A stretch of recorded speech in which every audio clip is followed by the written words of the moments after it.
Grazie a tutti e chiamerei subito qui al tavolo Pietro Garibaldi. So we move to the English, right? Yeah, we switch to the English. So we are going to have the first report of today, which is co-authored by Pietro Garibaldi, who is here with me, and Pedro Maia Gomes, that it's connected online. And the report is The Economics of Public Employment, an overview for policymakers and informed readers. We'll have a discussion after the presentation of the report, and I also want to remind to people that are following online that they can ask questions in the chat. So if they are looking at the video, there's a link below the video, so you can send questions, and we'll address these questions at the end of this session. Okay, so thanks to Pietro and to Pedro for being here. So I would kindly ask them to present the report in 30 minutes. We have to be quite strict with the times in order to finish during the morning. Thank you. Okay, thank you, Paolo. I guess Pedro starts. Well, good morning. I'd like to thank Tito and the Fondazione for organizing the conference. I'm going to start presenting the first part of the report on the macroeconomics of public employment. And public employment is very important from different angles. It's important in the labor market, where it represents a large proportion of employment. It's important in the budget, where it's a key item of spending. It's important because public sector workers provide public goods and services, law and order, education, health. It's often an important issue in electoral campaigns, and it's used to gain political support.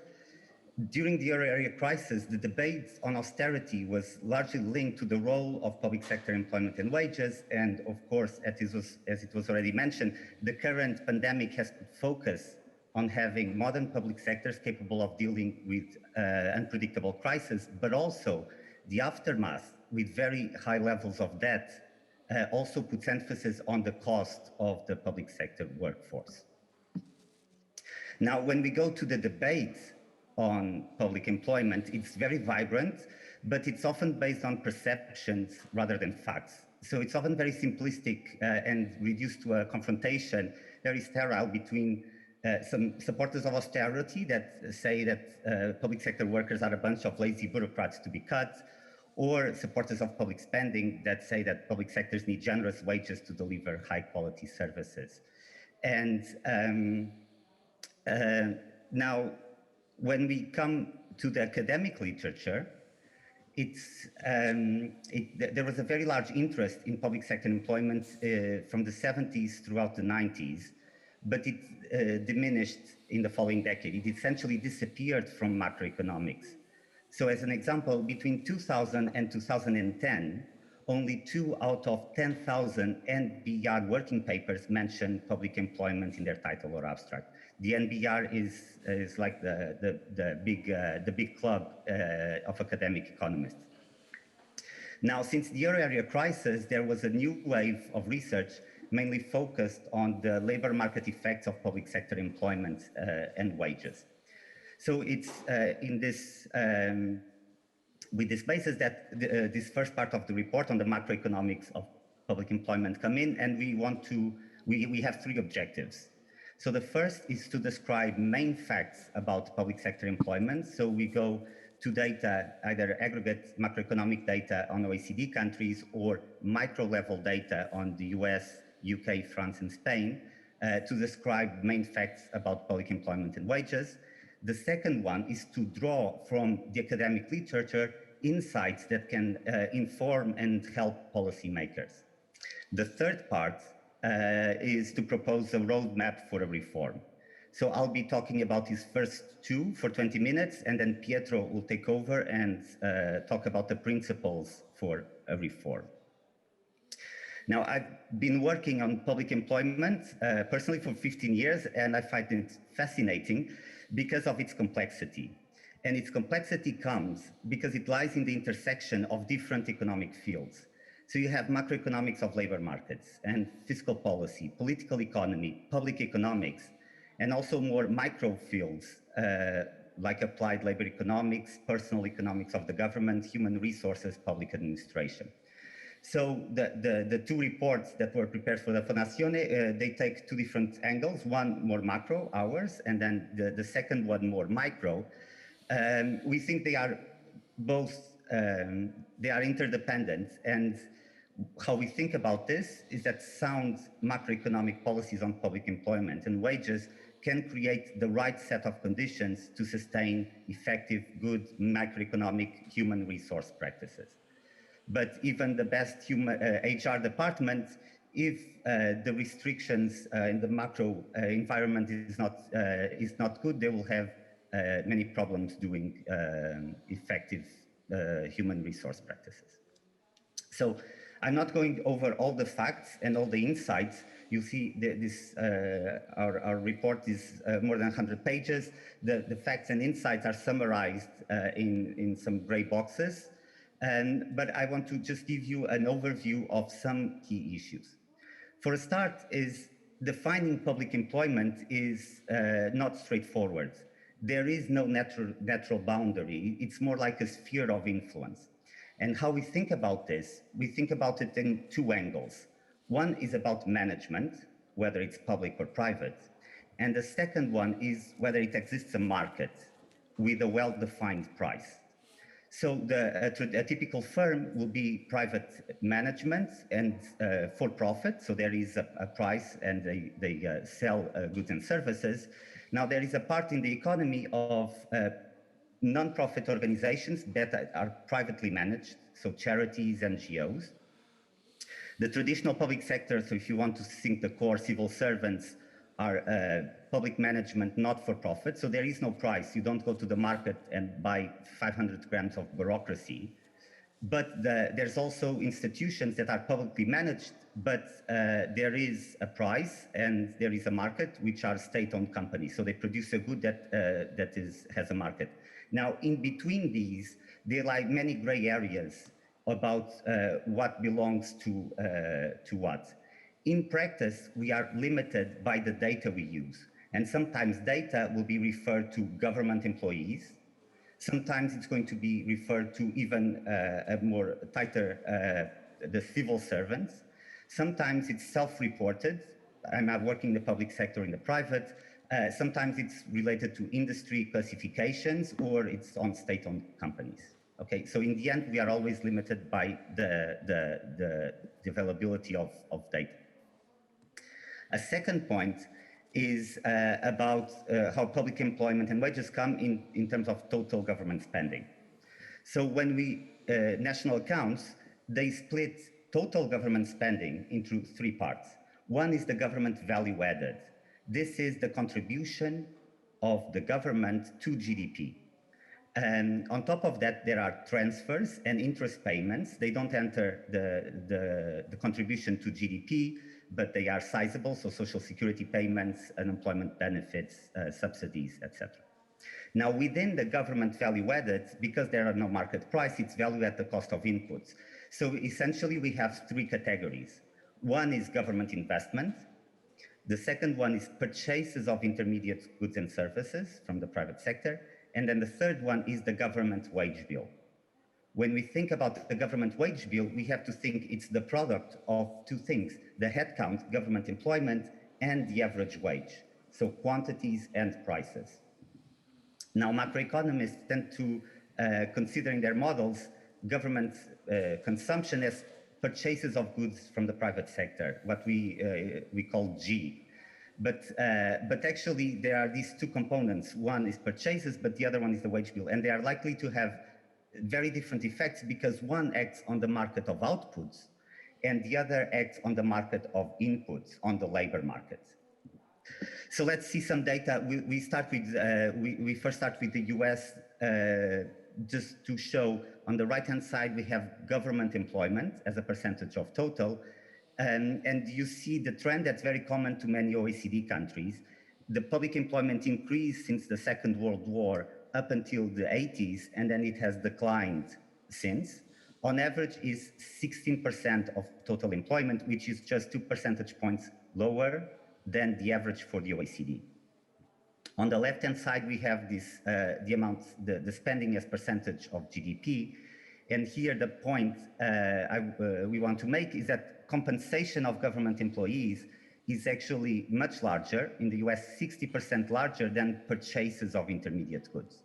So although many macroeconomic models really think about purchases of goods, the large majority of government consumption is with compensation to government employees.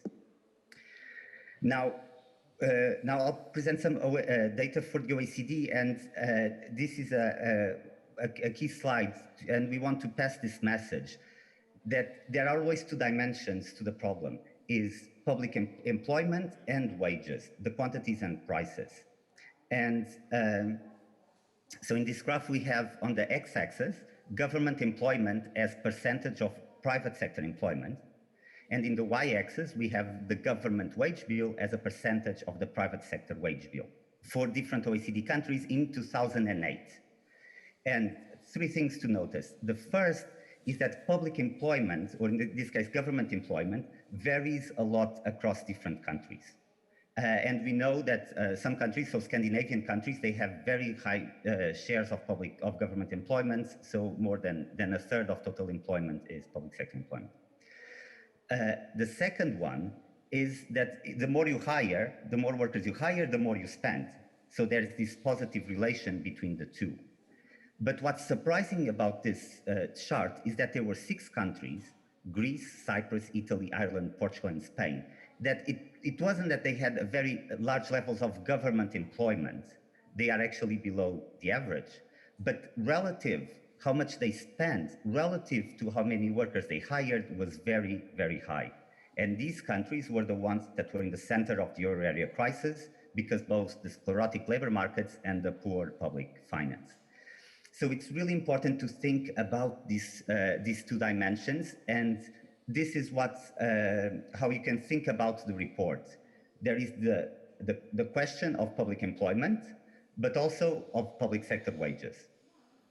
Within, we first look at, we alternate, we look at facts, and in facts, we'll talk about 2 main things. One is about the size. The government employment in the US is 16% of total employment. How much the wages are there, what's their level relative to the private sector. So it's about the size. But the second is very important is the issues of composition. So what we'll see is that public employment and wages, they vary a lot depending on different dimensions, on education, by geography, by gender, and by age. And it's very important to always keep in mind at least these 4 dimensions of heterogeneity. Then when we move to the insights, the literature has focused on 2 different questions. One is why? Why is public employment in the US 16% of total employment? Why the public sector pays higher or lower wages? So it's a more normative. What do governments do and why and how to improve? The second one is what are the effects of public employment? What are the effects of public sector wage? So if you hire 10,000 more workers, what is the impact in the labor market? When you increase wages by 5%, what are the impacts? So you can think when you go through the report and you go through the different boxes with the key results, you can place them in this table. Now, when we go and ask what determines public employment, at the source of the decision is a decision about how many goods does the government want to provide. So the governments have to decide the scope of the public sector, which public goods they want to provide, and whether to produce them directly or to outsource. But if you notice, at the core, it's a political decision. And when we say political, we mean it's about preferences of society.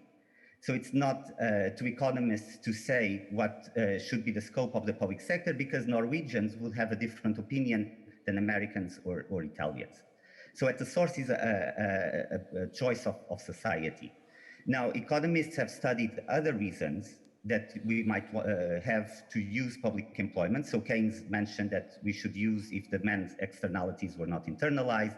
Musgrave talked about targeted policies to overcome structural problems.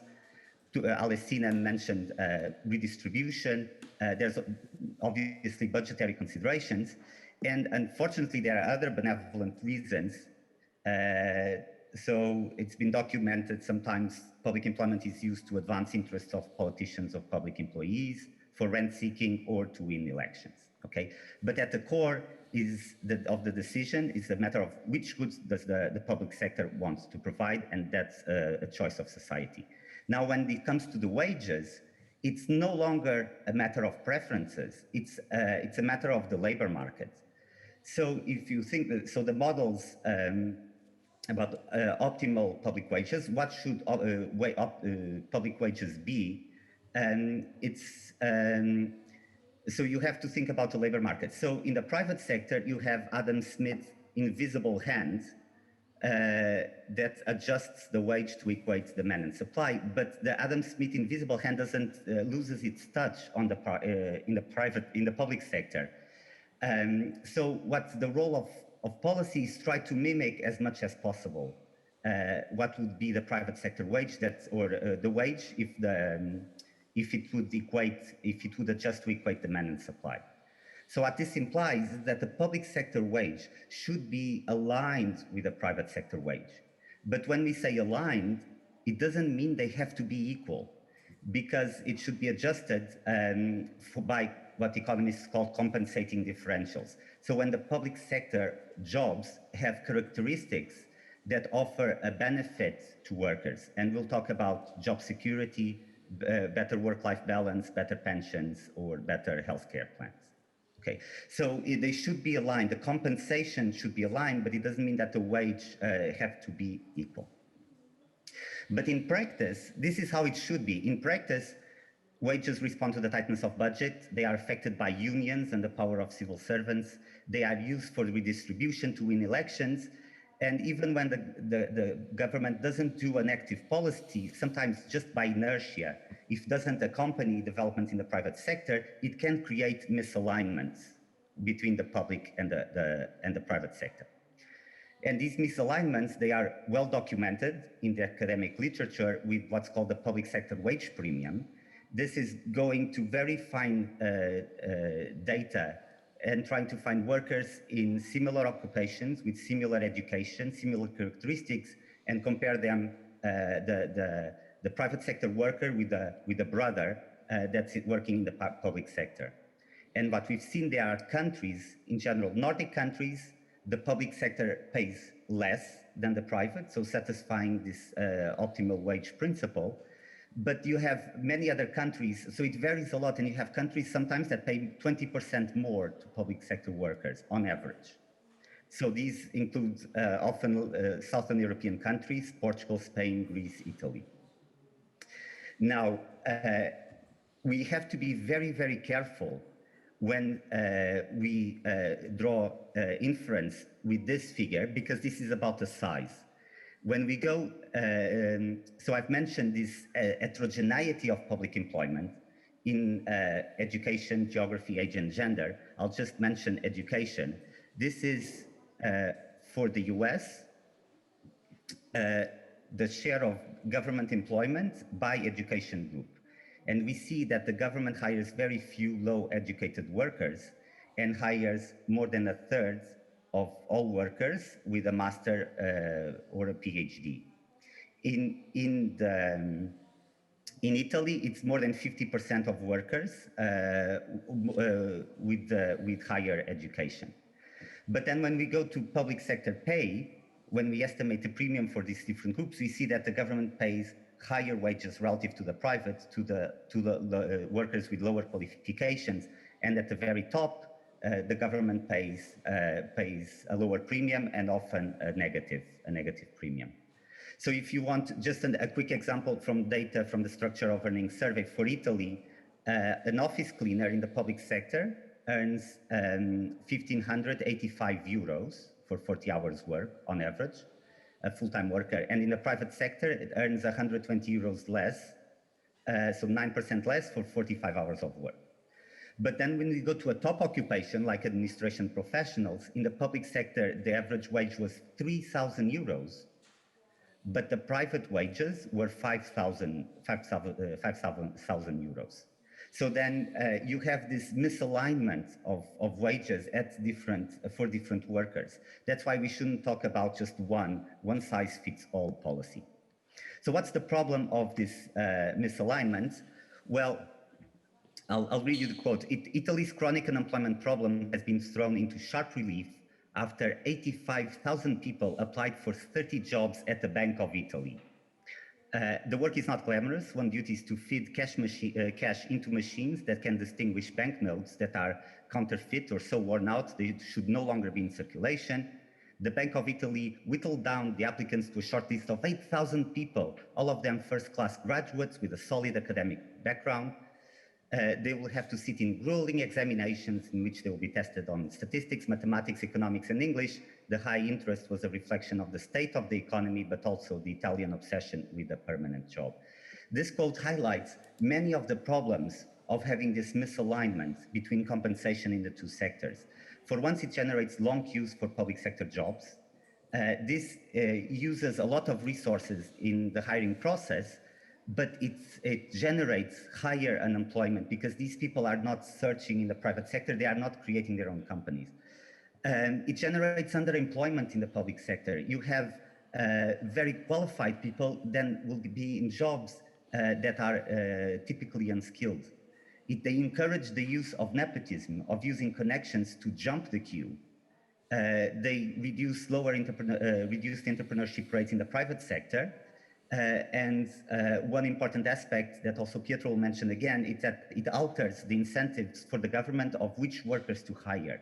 Because if workers with lower qualifications, they are so relatively more expensive, then the government won't want to hire them and will shift demand for other types of workers. So it alters the skill mix and obviously generates higher spending. And these points, they have been studied in several of the recent papers.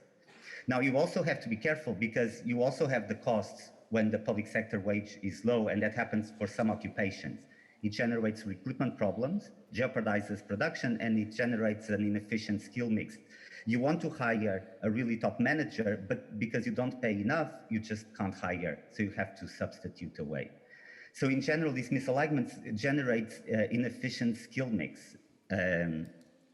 Now, my final slide before Pietro takes over, it's very important. We talk always about wages, but we have to think about compensation of jobs. And there are other benefits of working the public sector job. They are lower hours, as we've seen. It's better work-life balance. There is the job security that was also reflected in that quote from the newspaper, better pensions, better healthcare benefits, or better healthcare plan.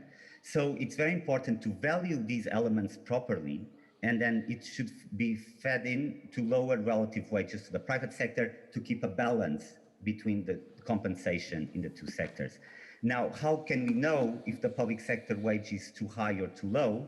Well, the best indicator is to look at queues for public sector jobs. If you open vacancies that are left unfilled because you don't have suitable candidates, it's a means that they are too low. If you have 85,000 people applying for 30 jobs, then it means that it's too high. And now I'll pass on to Pietro. I'll stop. Okay. Thank you very much, Pedro. Thank you, Pietro. So, okay, as I wait so let me just thank once more Tito and also the Fondazione. Actually, I've been contributing earlier on 20 years ago to the Fondazione, and so thank also the Ingegnere for being here, and it's nice to be back on the other side and discussing some issues. Now, there should be, the last part is just to wrap up and give the policy implication of what Pedro has been highlighting. How can I go? Okay, it's here. Let me go.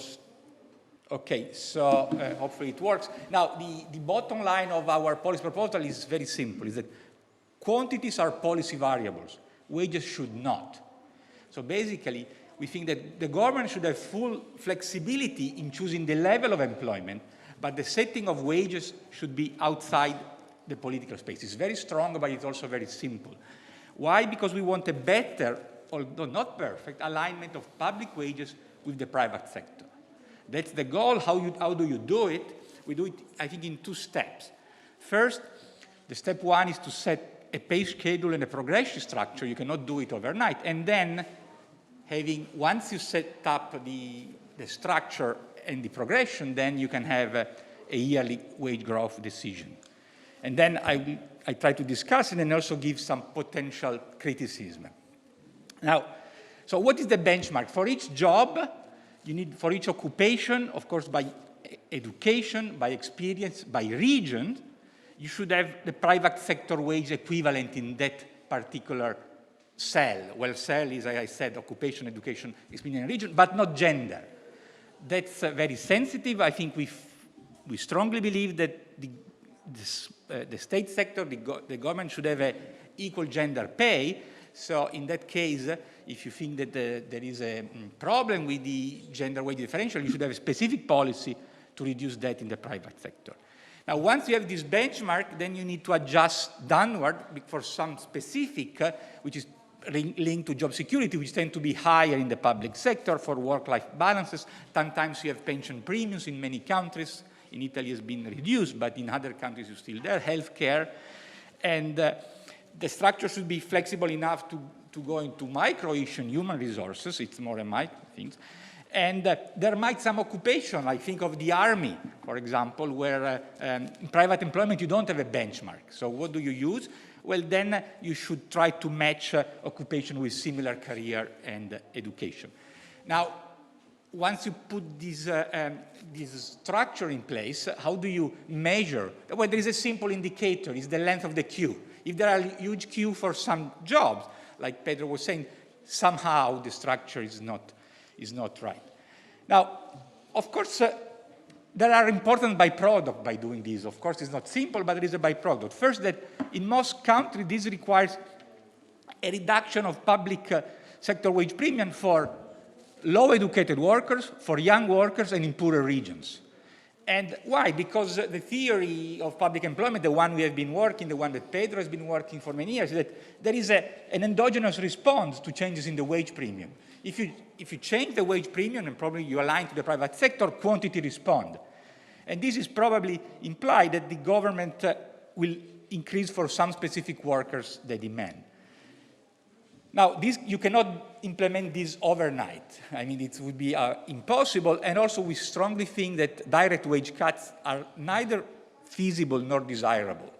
So you basically need to take a longer horizon, and you don't need to cut in wages, but you need to change expectations. The expectation of basically that there will be a change in the evolution of the entire wage structure, together with regional top-ups. I mean, the experience is the UK experience with the allowances. Think of the London allowance. So in some sense, there should be the two hands of the government. On the one hand, you have a change in this wage growth, in changing wage structure, but then you accompany it somehow by a quantity response in employment in exchange of better public services.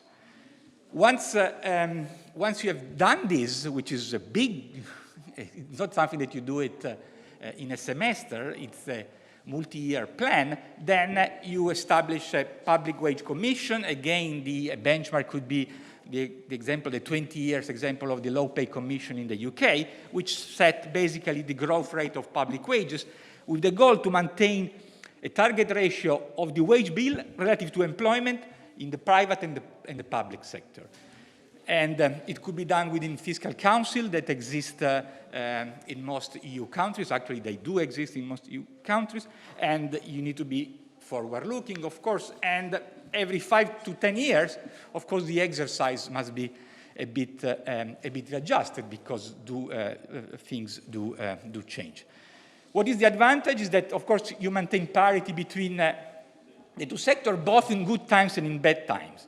And because otherwise the risk is that the government tries to intervene in bad times, for example, when you need to cut wages. And it reduces, of course, the use of wages for electoral purposes. And you still give to the government the control of all its instruments related to the supply of public goods. And it is quite simple. It's easy for the agents to understand. And also, it brings predictability to one of the most important decisions of governments when you have in normal times, you do the budget. My experience even in Rome is that, yeah, the key variable is that how much do we let grow the public wages. Now, there are important objections. Let me try to give them. How about inequality? I mean, inequality is the most important thing. Yes, the government has to intervene about inequality. The famous Middle East report in the UK, it's clearly that the government has a redistributive role in its mission in modern society, but that does not mean that anything that the government does should be done to have an impact on redistribution. If you want to fight inequality, there are many other instruments. Of course, there is a tax system, or there are specific price mechanisms like the minimum wages. And using public sector wages often doesn't solve the problem. Actually, the theory that we've been working, the papers we've been working with Pedro, is actually you end up increasing inequality when you try to reduce inequality in the public sector because of general equilibrium effect. Now, a second big objection is that, but what are you doing? You are basically, it means hiring more low-skilled workers in the public sector. Well, and that's, again, is the example of Pedro, was perfect for Italy. Do we want this graduate to become janitor in the Bank of Italy? Or we should have a better skill mix? I think what we have cannot be optimal. And also hiring cheaper unskilled workers, basically you let more skilled workers to go into more efficient job and improve productivity. And ultimately, you have to take a stance that who is better at allocating talents? Is it better the market, or is better the games played by politicians and by the electoral rules? I think that if you have to decide, if the society has to decide, at the end of the day, the market is it's a better. Third, one thing is that, of course, you lose control. Politicians lose control of one key instrument. Well, again, this is similar to a bit to monetary policy. The objection is to tie the hand to bad politicians. In a veil of ignorance, you don't know how politicians will going to be. So basically, you end up an institution in which you tie their hands. And as I said, you have all control of other instruments for the supply of public good. And another objection is unions will be less powerful in these things, but it's very fair, the offer to public sector workers. It's just you mimic what you do. Last, and then I'm done, is that, okay, but you have too much belief in the private sector wages. Are they a good benchmark? Maybe they are not efficient. Well, it's quite true, but identifying the efficient market is not that simple. And again, if you believe, society believes that the private sector outcome is not good, then there are many policies to address it directly and then mimic in the public sector. And I stop here. Thanks a lot to Pietro and Pedro for being right on time and for the very interesting presentation. Now I would leave the floor immediately to the discussants that are online. So the first discussant should be Professor Carlo Cottarelli, which is the director of the Italian Public Finance Monitor at Catholic University.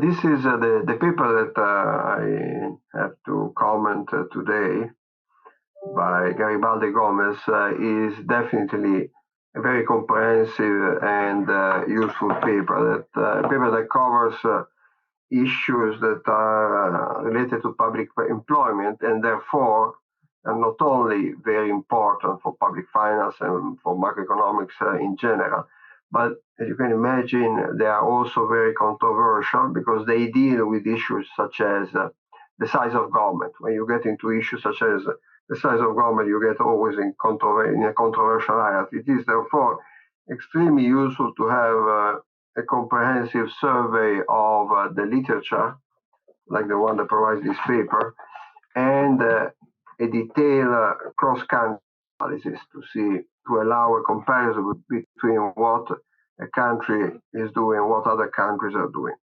Now, of course, my task is to give a somewhat critical review, so I will start with what is missing in a very comprehensive paper.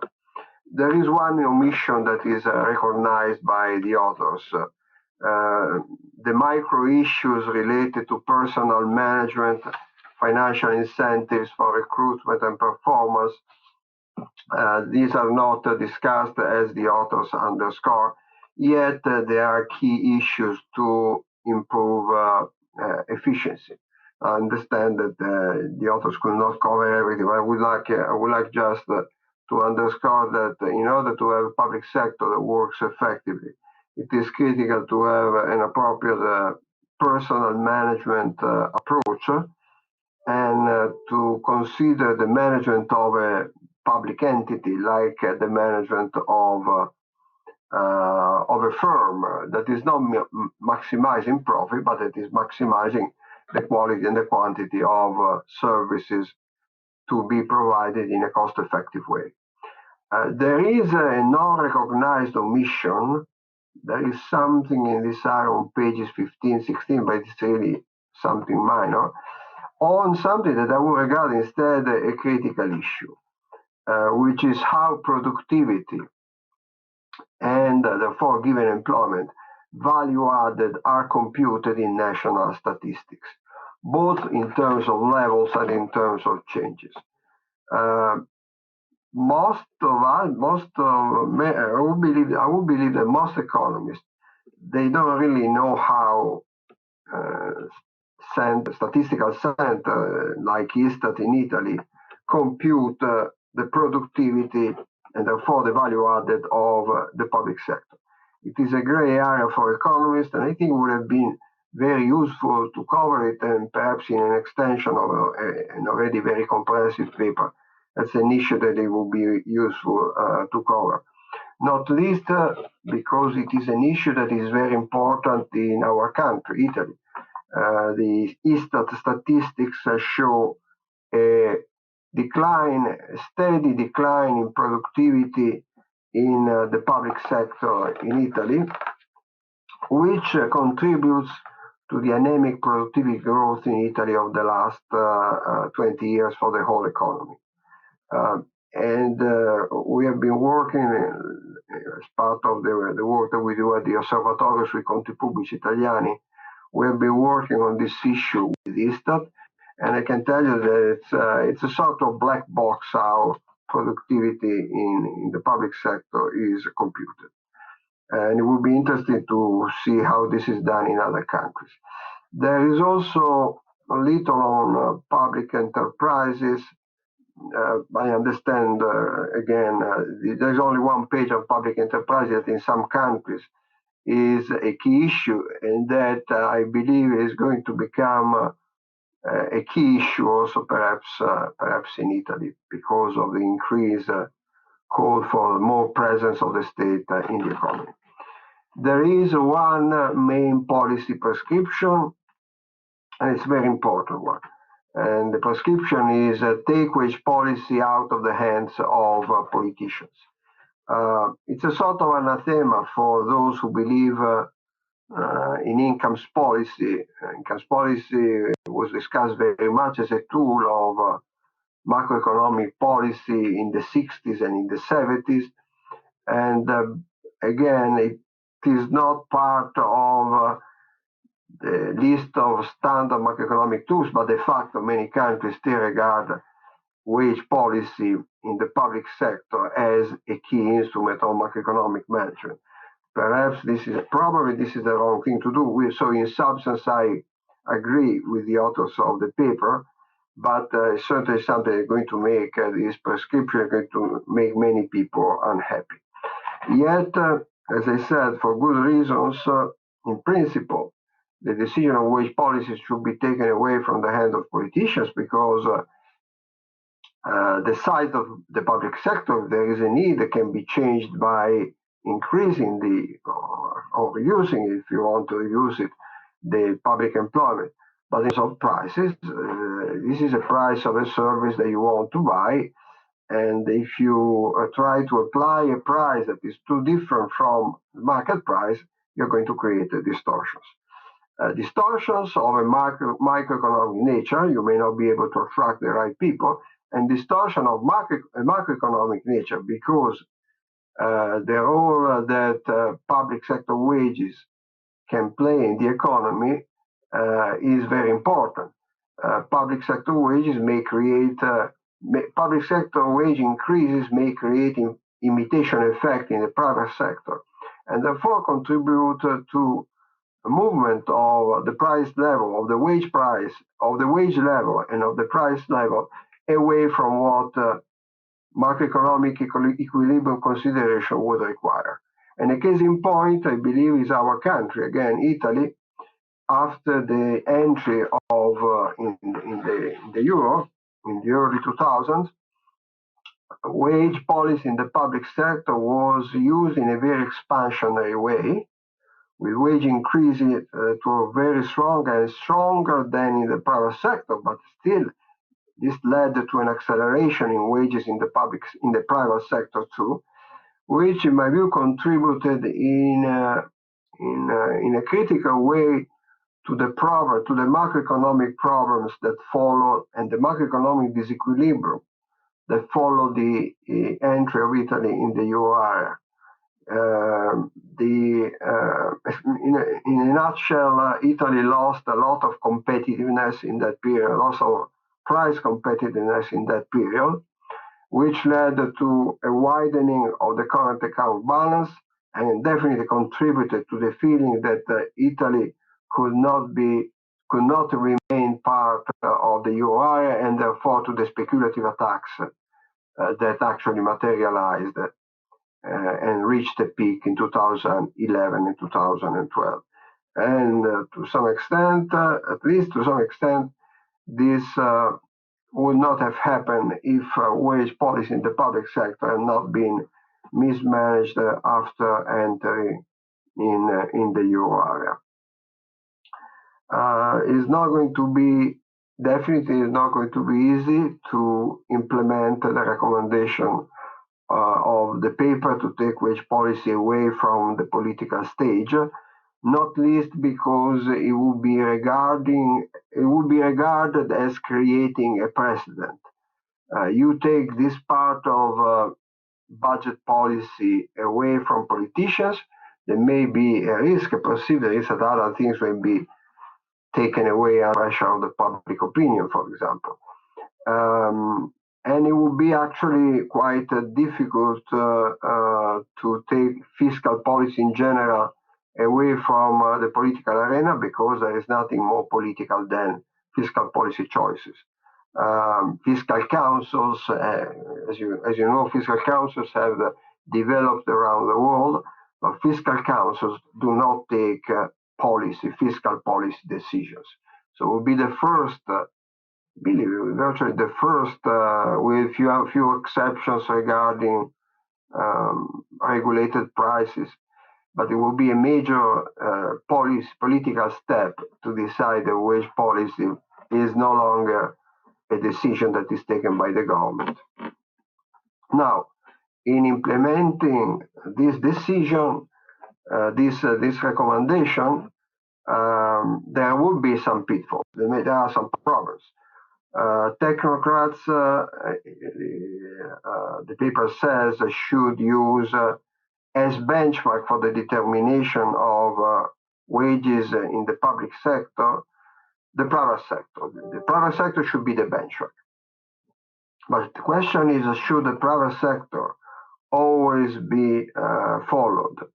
The authors identify actually one area where this should not be, where the private sector should not be followed. It is the case when in the private sector gender discrimination prevails. And certainly we don't want the public sector to follow gender discrimination. But how about other areas, such as the geographical diversification of wages, which is also recommended based on the cost of living, which is also something that the authors recommend, but again is not followed in the private sector. So there are a number of issues that will need to be tackled if we follow the recommendation of the paper. Finally, and I close with this, in terms of implementation, the authors recognize that it's not possible to have a sudden change in the wage settings, because this would clearly lead to a cut in nominal wages, perhaps for a large part of the public sector.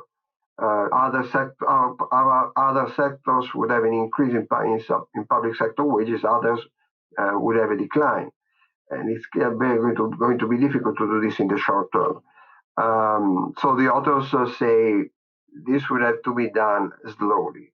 And the problem with this I close is that in a world with no inflation, or close to zero inflation, it's going to take an enormous amount of time to make changes in relative wages simply based on without cutting wages to somebody. So unfortunately, this is one consequence of the fact that we now live in a problem of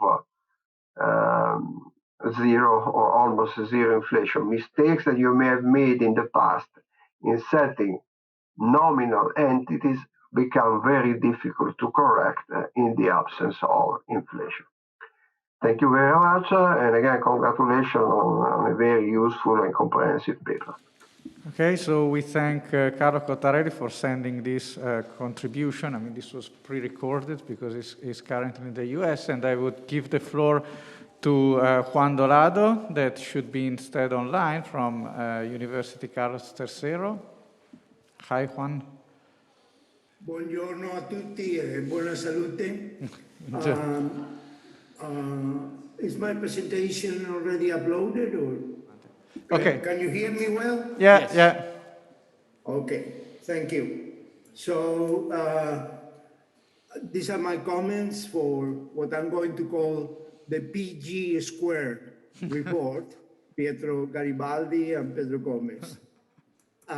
So my outline is very simple. This is an excellent report on the renaissance of the public employment debate after the Great Recession, nowadays of the Great Contagion. So the labeling was already presented by Pedro. This is the lazy bureaucrats versus the providers of public policies. The report has three goals. The first one is establishing the facts about the public sector that I'm going to denote by G versus the private sectors that I'm going to denote by P. Second, they review the literature in a critical way. And finally, they provide policy recommendations and a roadmap for reforms. Okay, so I'm going to go one by one into these issues. So for the facts, remember there is an observable heterogeneity in the public sector. More females, older workers, the age peaks at 50, 60, a higher proportion of high skilled, all these relative to the private sector, poorer regions. In general, most of the literature they review regarding regional effects, most of these papers find crowding in, except the long for Alberto Alesina, and of course, issues of nepotism. There is wage compression, as has already been stressed, wage premium for the low skill, and wage penalty for the high skill. There is less wage compression, as also Pedro highlighted, in northern than in southern EU countries. There is much higher, although declining, unionization in the public than in the private sector in every country. There is much lower turnover, higher job stability in the public sector, and there is a lower gender gap. Okay? So, what about the unobservable heterogeneity? In the report, they compare these two goals of the public sector: hire the best person for the job against hire the right person for the job. And here, basically, I want to make 2 points. First of all, as we saw before, there is a high intensity of high-skilled people in the public sector. Why is it so? well, high-skilled women may prefer the public sector because there is, as Carlo and Pedro and Pietro have already pointed out, there is less statistical discrimination than in P. High-skilled men, on the other hand, may prefer the public sector, especially in countries with high degree of education, like the competition for the Bank of Italy that Pietro was explaining. So for high-skilled women, remember, the effect is going to be an increase in wages in the public sector because they are suffering less discrimination in the public sector. Whereas for high-skilled men, there are going to be lower wages in the public sector, basically because going to the public sector may be like a jump to the private sector in the future. So they will accept lower wages in the expectations that they may move to the private sector afterwards. Hold on.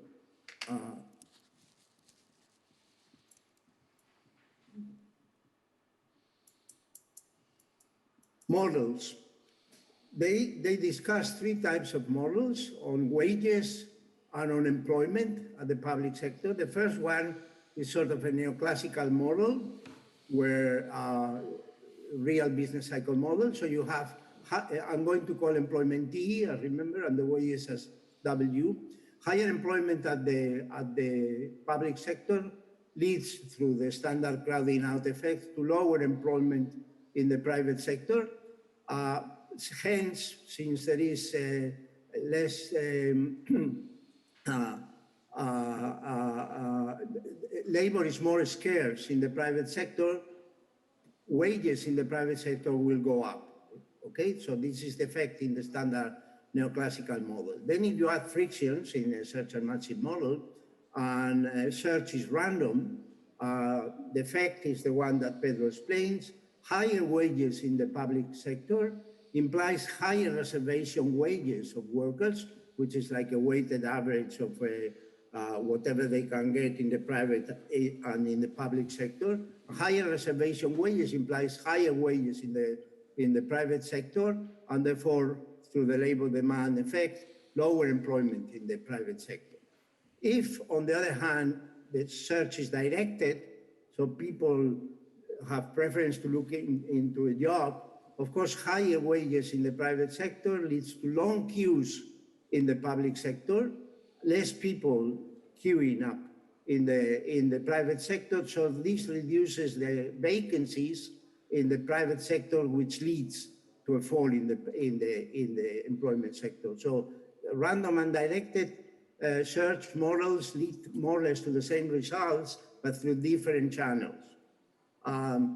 A result which I like, which they discuss, which I always found was highly ideological, is the lack of demonstrations of the public wages on the private wages, especially when the employment in the public sector is constant. So wages may be very high in the public sector for particular type of workers, the less skilled, but if there are few vacancies, then their expected gains of moving to the private sector may not be so large. Finally, in Paolo, I want to highlight that there is a scarcity of job ladder models, so where people improve by climbing from one job to another, where low, that's what I was explaining before, low wages for high skills may enhance contacts in the public sector that would improve future prospects in the private sector. So we have all these cases, I guess in Italy as well, but for instance, this is very popular in Spain, the so-called revolving doors. So even if I get a low wage today, my present value, the present discounted value of my earnings in the future will be quite higher because of these contacts. Hold on. Policies. So the main policy recommendation deals with what Pietro was explaining, that wages in the public and in the private sector should align, except for compensating differentials. But the public sector is a clear example of monopsony. So think of a monopsonistic market where you have low skill, which I denote by L, and high skill, which I denote by H. And what is the public sector doing is minimizing the payroll. So this is the wage of the low skill times the number of low skilled workers. And this is the wage of the high skill times the number of the high skilled workers. But they face, in such a monopolistic market, an upward sloping labor supply, which is this dependence here and this dependence here. And of course, they are subject to a production function, which for simplicity, I assume it's Scott Douglas. So in monopsonistic models, the key parameter is the elasticity of labor supply. And there is a lot of evidence saying that the elasticity for high skill of labor supply for high skilled workers is much lower than the elasticity of labor supply for low skilled workers. So meaning that high skilled workers are subject to more monopolistic exploitation because they depart more from the perfectly elastic labor supply underlying the competitive model. So here, what the implications is that the ratio of wages of the high skill to the low skill is going to be less in the public sector than in the under perfect competition, which let's assume it's what rules in the private sector. Whereas the share, because the wages are lower here, the share of high skill over the ratio of high skill over low skill is going to be higher than under perfect competition. So just this very simple model of monopsony would explain wage compression and high skill intensity in the public sector. But of course, monopsony is also present in the private sector. For instance, last summer, there was a fantastic lecture by Alan Manning in the EA meetings, just documenting how monopsonistic power have been going up in most countries. So in that case, is it right for G to follow P? It is not clear, and this is food for thought and further research. Finally, I want to raise two points which haven't been touched in the report, but they may be touched in the next presentations. The first is which are the best recruitment practices in the public sector. Should we use competitions like in several countries, or should we use alternative methods, sort of interviews, CVs, and so on and so forth? And basically, this graph what basically shows is that, not surprisingly, is that competition, public examinations are much more common in those countries where meritocracy is lower. So there is more suspicion of nepotism, etc. Whereas in those countries where there is more trust, there is more meritocracy, etc., competitions are much lower. So that may explain why there is not a benchmark for hiring in the recruitment practices in the public sector. Finally, I want to touch on an issue that the report deals briefly at the end, which is the issue of job stability, which has always been mentioned or found to be a salient feature in the public sector. And this is the surge of temporary contracts in some countries. Here I'm referring to my own one, to Spain.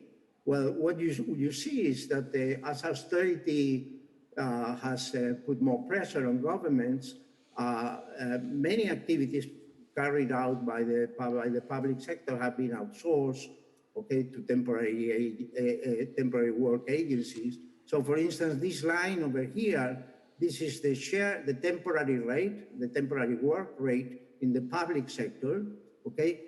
It's been going down, but very mildly, but look at that name. It's almost 35%, whereas in the private sector it's been declining, especially because many of these jobs were destroyed after the recession. So this job stability issue has to be put in question marks, especially in some of the southern countries.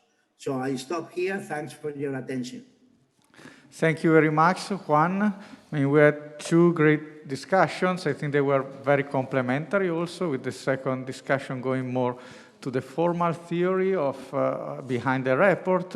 So we have 15 minutes for questions. So if you agree, Pietro, I would pick another 2 or 3 questions from the audience or from people online, and then you can reply both these questions and to the points raised by the discussion. So there's one question by Francesco. So Roberto, if you can, thank you. So a question by Francesco Giavazzi from Bocconi University. Yes, I want to go back to 2 points made, one clearly by Carlo Cottarelli and the other one by Juan Dolado indirectly. Wage packages are combined of various elements. If you think of a private company, it is not so much the wage that matters, it's the bonus, how the bonus is allocated, and what type of a job you're allocating. Why this is important? Because people in a company build a reputation, and the fact they are moved to a more visible job may help them in the next job. So this puts the point, this was Carlo Cottarelli was saying, on the management of the public administration. So how are managers recruited? What are their incentives? What is their ability to change things? There was a nice paper done by the Bank of Italy with data from schools in Italy during the lockdown, where they tried to identify skills of directors of schools, and where the skills and their ability to decide was better, the online teaching turned out to be better in terms of various dimensions. So I think that there is not in the paper, but the attention on the management of the public administration, I think, is missing, which is important. There's a big debate there. My view is that the only solution is something that Alberto Alesina and Guido Tabellini suggested many years ago in a paper called Bureaucrats and Politicians, is reputation.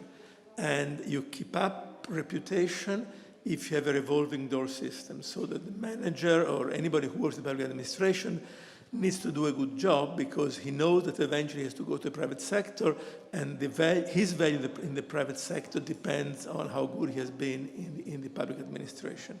And we have two, I think, very clear examples in Italy of two public administrations that probably worked much better than the rest.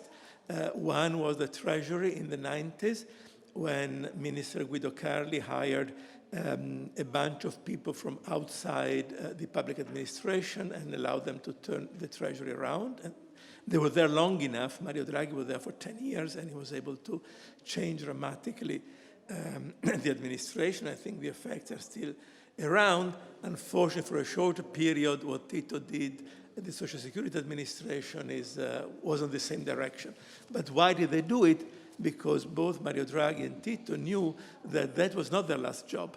They were trying to build a reputation for what they would do later. And this is what the incentive that created a good result. Thank you. Maybe we pick another question, and then you have a first round of replies.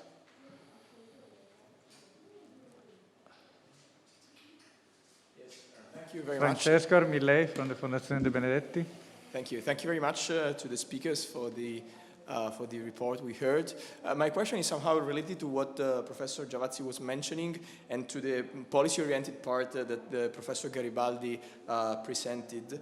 And in particular, I was wondering if, on the topic of the relationship between the political environment and how it shapes quantity and wages in the public administrations, it made me thinking of a nice paper by Professor Morelli, Guizor, and other co-authors on the relationship between the political stability of the system and its effects on the quality of the bureaucratic system. So I was wondering whether from a positive point of view, maybe you looked at data across nations on the relationship between the stability of the political sector and the quantity and wages in the public sector, and while from a positive point of view, if you believe that some actions might be taken on the political environment in order to eventually have an effect on the quality of the public administration. Okay, let me add one last question that we just got online from Sasha Becker from Australia. This is connected from Australia, so we are really going global this year. And he's saying, I read it as it is, since the transmission did not work perfectly, I may have missed this. So my question if it was covered, but what is the role of job security in the public sector? And then if I may add also a related question, it may be obvious again, but if you could clarify, what is the main reason for this wage compression that we observe? I mean, for sure there is some politics behind, but is this just a recent phenomenon from the last decades, or is something that has always been there? If there are data on this, even, I don't know, in the 20s or 30s, when maybe the public sector was smaller. Okay, so you have already many questions. Yes. Thanks to everybody. Pedro, do you want to answer for 2-3 minutes, or shall I go? Yeah, I can start with just a few points, and then I can pass on to you. Well, thanks to both discussions. I just want to pick up on 4 points. One that people mentioned about politics. I want to give you an example. In Portugal, in 2009, it was a year of crisis, but it was also a year of 3 elections. And then public sector workers had a pay rise of 3% nominal with a 1% negative inflation. And the year after, it was the year of the crisis and the bailout, and there were wage cuts. And they were 10% for the highest public sector earners and 0% at the bottom. And the argument was to protect inequality.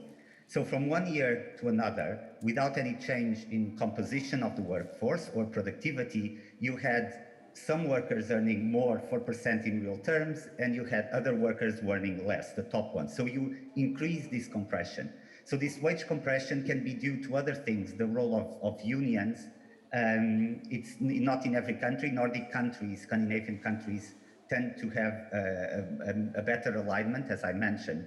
So nothing of what we said in terms of the proposal is, it's in a way very similar to the Scandinavian experiment in the 90s. They decided to cut wage relative to the private sector, so then they hired more workers and they hired more unskilled workers.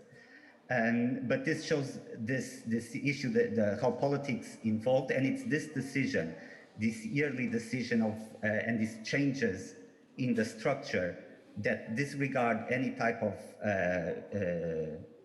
management issues. They are determined at the top, and it's this decision that we think it's better off taken and done by technocrats.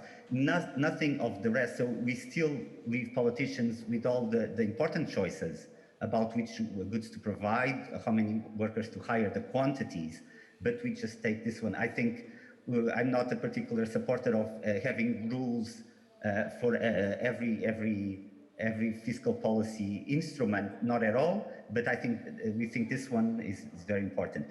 The second point I want to pick up is in there is this idea that public wages are leaders. So if you increase wages, it will spill over to the private sector. But as Juan mentioned, when the public sector pays this very good compensation packages, means that no one wants to leave his public sector job.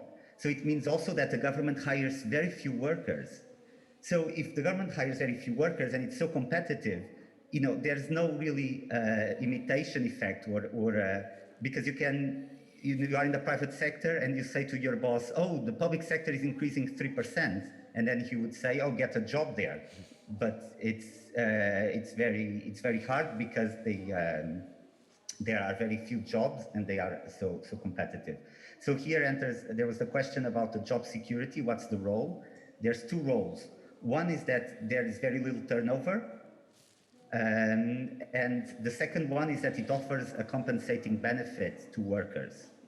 So workers valued, and especially in Southern European countries where the risk of unemployment is higher and it's harder to find a job, then it's more valued. So that's where the theory and search and matching models can help, because you can calculate what's the value of job security within these models. And then the final point is about geography. It's about whether you want to have different pay for similar workers in different regions. And we know that there is a big backlash against this idea, because you have similar jobs should pay similar wages. But is it the same wage, let's say 2,000 euros wage in Milan, that it is in Sicily or in Naples? When getting a house in one can be 1,000 euros and in the other can be 500. So that's when we think about different wages to have this geographic aspect. It has been documented in many papers that the fact that wages in the public sector are more homogeneous creates these big gaps and very low premiums in the case of Italy, the northern part, and very large premiums. And these large premiums, this big misalignment in the south, that generates more sclerotic labor markets with everyone trying to get a public job, and more nepotism. Because these jobs, getting a public sector job in Naples, it's much better relative to the private. So the incentives to use connections, political and personal, is much higher. So there's also many issues about the micro issues, which we think are very important, but that they would be discussed in the next report. Okay. So we left it outside of this one. Okay, Pietro? Yes, very quickly, that we are running. So I did just two more issues. One on the question that Juan Dolado was making on the example of monopsony. That's very important. An example in which it might be that the private sector wages is actually inefficient. We know monopsony is the big failure in the market. Well, that's what I was saying in the discussion, is that then you should have specific policy. But that doesn't mean that basically you need not to delegate the idea that the private sector is. So try to fix it with specific policy where you do find evidence of monopsony, for example. So there are specific policies. Now the other point, back to what Francesco Giavazzi was saying on the management on the level. I mean, the management is super important, but let's first, don't forget the distortion. I mean, you are talking about the management, but don't forget what's happening in the Bank of Italy, where 8,000 people are queuing for a janitor job. I mean, first we should do the big picture, no? Then management is super important. Now, I totally agree, but now without being personal, let's see what was happening today in these last weeks about the wages in the Social Security Administration. I think among everybody was thinking that the wages was too low, no matter what, and then that should not be in the hands of a politician over the summer. Okay, I think everybody that intervened on that issue agreed. Then, at the end of the day, still management is important, but those things, I think, are also. Okay, thank you very much. 10:30, so we were perfectly on time. Thanks to everybody, to the presenters, to the discussants, and to the audience, and we resume in 10 minutes.